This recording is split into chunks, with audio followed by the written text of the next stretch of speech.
నటి శోభిత ధూళిపాల త్వరలో వైవాహిక బంధంలోకి అడుగుపెట్టనున్నారు. మరో 2 రోజుల్లో ఆమె బ్యాచిలర్ జీవితానికి గుడ్ బై చెప్పనున్నారు.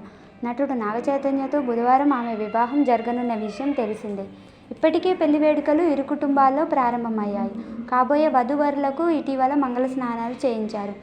ఈ నేపథ్యంలోనే ఆమెను సోమవారం పెళ్లి కుమార్తెగా ముస్తాబు చేశారు. మంగళహారతులు ఇచ్చారు. దీనికి సంబంధించిన ఫోటోలను శోభిత తాజాగా నెటిజన్లతో పంచుకున్నారు. ఇందులో ఆమె సంప్రదాయ చీరకట్టులో మెరిసిపోతూ సిగ్గులొలికించారు. దాదాపు 2 ఏళ్ల క్రితం నాగచైతన్య, శోభిత మధ్య పరిచయం మొదలైంది. శోభిత మంచి మనసు తనని కట్టిపడేసిందని ఇటీవల ఓ ఇంటర్వ్యూలో చైతన్య చెప్పారు. ముంబైలో జరిగిన ఓ ఓటీటీ ఈవెంట్లో ఇద్దరం తొలిసారి కలుసుకున్నాం.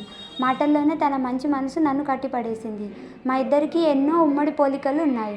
ఒకరినొకరం బాగా అర్థం చేసుకున్నాం. తను ఫ్యామిలీ గర్ల్, కుటుంబానికి ఎంతో ప్రాధాన్యత ఇస్తూ ఉంటుంది.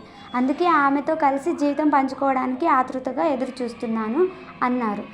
తను చాలా కూల్గా, కామ్గా ఉంటాడు. ఆడంబరాన్ని ప్రదర్శించడు. అందరితో హుందాగా వ్యవహరిస్తుంటాడు. ఎదుటి వారికి ఎంతో గౌరవం ఇస్తాడు. ఆ లక్షణాలే నాకు బాగా నచ్చాయి అని శోభిత ఓ సందర్భంలో చైతు గురించి చెప్పారు. డిసెంబర్ 4న రాత్రి 8:13 నాగచైతన్య, శోభితల వివాహం జరగనుంది.